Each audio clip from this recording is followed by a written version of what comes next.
Anastasio, Trey, la la la la la la, Trey, la la la la, Trey Anastasio. Okay, I'm ready.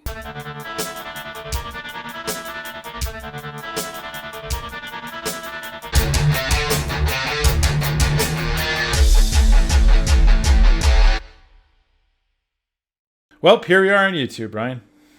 Yes, Nathan, we are. I love Trey Anastasio. Who doesn't like Trey? Once you start learning who Trey is and what he's like, yeah, he's great. Yeah, I think we always liked him, but we've seen a couple like speaking part videos, and it's great that I like that. It makes him just a better person in my eyes. So we have another request from Matthew. And what is this we're listening to? The name of this song is Joy, and this is from the New Yorker Festival.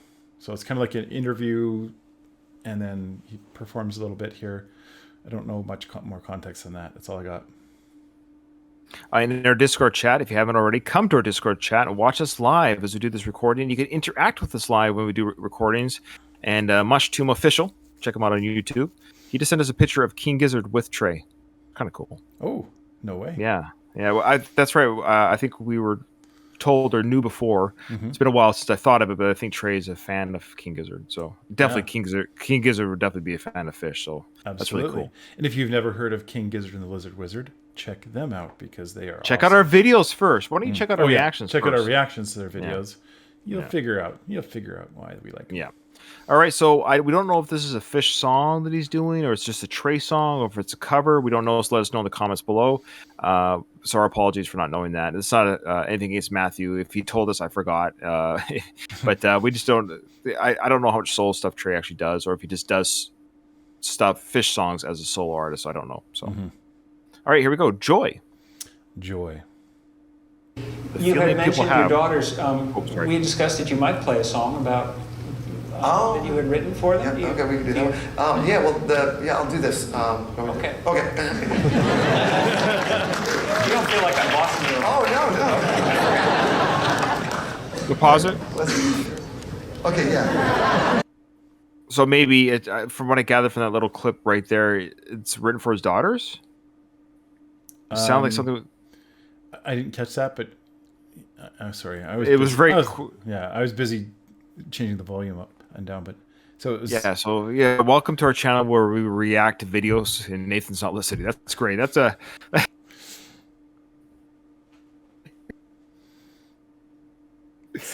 I've just exposed. We just peek behind the curtain. Well, at least you know that we don't watch these videos beforehand because Nathan has no idea what's going on. So let me catch Nathan up here. What's going on? Okay, why don't you do that, Ryan? Why don't you do that? Apparently, this song was written for his daughters. That's why it's called Joy. But I don't know if it's a Phish song. Nathan, I can't pay attention to anything. Thank goodness Ryan is here to fill me in. All right, hit the song because I'm starting to lack joy right now.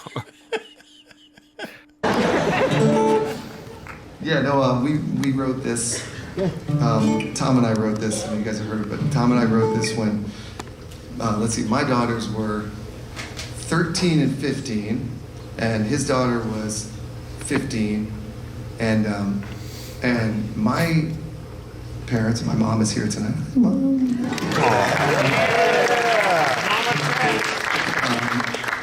I was watching my parents and go through. This is pretty personal, but they were going through. My sister had cancer at the time. She was at the end of her journey with cancer. Oh, wow. So that was very hard. I do remember kind of talking with Tom about trying to have some kind of song that accessed the general feelings of how tricky it is to be a parent, you know? And this is what came out, so. Oh, wow.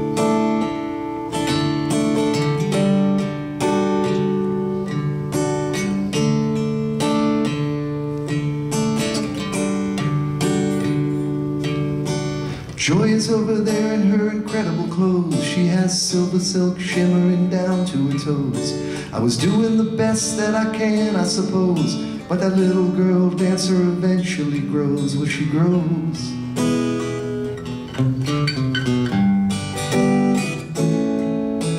You can't imagine imagine all the times that I've tried to uncover the source of the tears that you cried. Let's throw it away and just go for a ride. And you'd say okay, but you'd keep it inside. And I tried, I tried, I tried, I tried. We want you to be happy.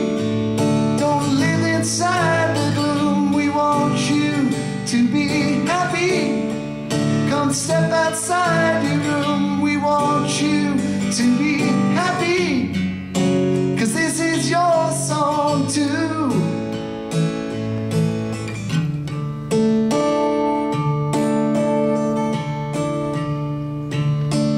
I never thought I could have it so good. You were the song that my soul understood. But time is a river that flows through the woods, and it led us to places we both understood would be gone before too long. Would be gone before too long. When we were young, we thought life was a game, but then somebody leaves you and you're never the same. All of the places and people belong to the puzzle, but one of the pieces is gone, and it's you. It's you. It's you. Joy, it's you. We want you to be happy. Don't live inside the gloom. We want you to be happy. Come step outside your room. We want you to be happy, 'cause this is your song too.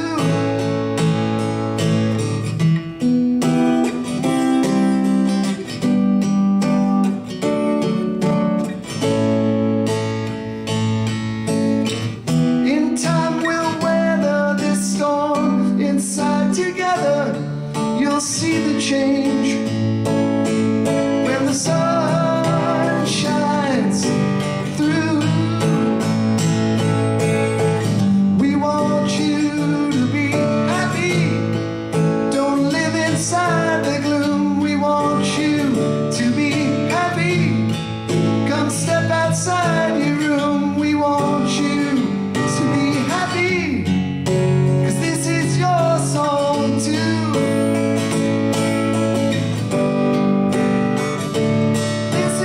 Song too. This is your song too. This is your song too. This is your song too.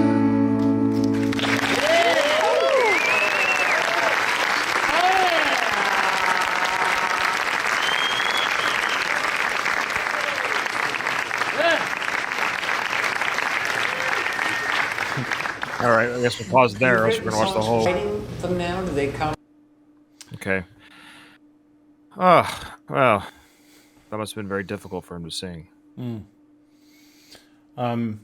Yeah, it reminded me of a singer-songwriter friend of mine that he personalizes a lot of his songs before he sings them, and he's got a lot of heart. And he talks about his songs in a way like he's done them enough times that it's not like it doesn't get choked up when he does it, but it's easy to feel the emotion from a song like that because it was written during a very difficult time, and knowing the emotional side of it, I guess, makes it more real, more accessible. Yeah, I love it when artists do that. I love it when they give some context for the song before they sing the song. I've always hated it when you're just like, okay, next song is this song, and you never know why, you know. So Nathan, we learned something even after all of our Phish. Well, people that know our channel know that we are a plethora of information that we like to share. But I was curious who this Tom guy was, because I don't think in any of our Phish videos we've heard a reference to Tom. No. And I was thrown for a loop. Like, I know I've been away for 4 months. Like, there's no Tom in the band Phish. I know there's Paige, Mike, and John, right? Mm-hmm. So I was like, who's Tom? Okay, you ready? Okay, so Tom... I'm sitting down. I'm standing up, actually. I'm only 3 feet tall. Tom, his name is Tom Marshall. He's an American lyricist, keyboardist, and singer-songwriter, best known for his association with Trey and the rock band Phish. He's been the primary external lyricist for Phish during their career. With songwriting credits for more than almost like 100 originals. Wow. And in addition to his songwriting work, Marshall also fronts his own band called Amphibian. And he hosts the Phish podcast Under the Scales.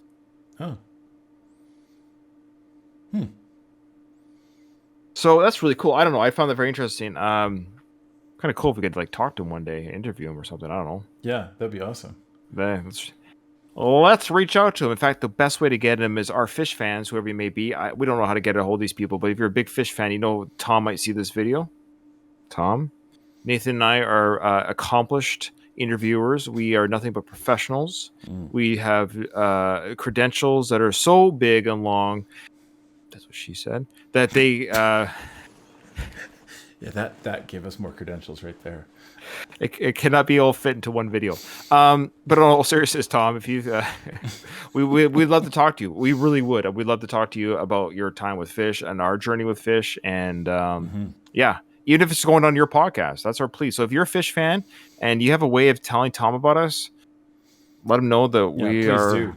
Yeah, we're kind of like fans now too, and we love to talk about our journey of Phish as reactors. So there you go. That's my plea. It sucks that we're Phish fans that haven't been to a Phish concert. Yeah, agreed. Lastly, I just want to say about the song in general. It's a beautiful song, but it was interesting when it is from a Phish album. That's what my research showed me. It's from a Phish album, and 2009's Joy. But that's what I found interesting. So it's a Phish song, but I don't want to say it's a conventional song. There's my wife in the background. Make sure you edit her out. Do whatever you have to do, Nathan, to make sure you blur. And there's the finger. Oh, I'll blur that too. No, they'll blur the beautiful spot. Look at that hair. Beautiful woman. Okay. Anyways, so what I found interesting with the song, like this isn't a criticism on Phish, it's just an observation in that it was like a conventional sounding song. You know what I mean by it? Like it was like... It wasn't Phish-like, if that makes sense. The lyrics were Phish-like, and that's why I thought, yeah, when he said Tom and I wrote this, I was kind of like, okay, I thought the same as you, who's Tom, and then once I heard the lyrics, I was like, this sounds like lyrical Phish. You're just missing all the other parts of Phish. But you know what I mean by that? Like I haven't heard the studio version or this live. I wonder how they could like Phishify this song to make it 30 minutes long. But it seemed like that wasn't the point of this because it's a kind of a homage to this person, you know, and so when I say conventional, it's a beautiful song, but of all the Phish songs we've heard, it seemed to me the most un-Phish-like. Like it almost seemed like a Trey Soul song if you were to have one, but it's on their Phish album, so I find that interesting. So yeah, we see it live. There's like this big like 20-minute guitar solo by Trey. We're happy. It's like come on, man. It's kind of a little inappropriate to have a 20-minute solo for this song. Anyway, all right.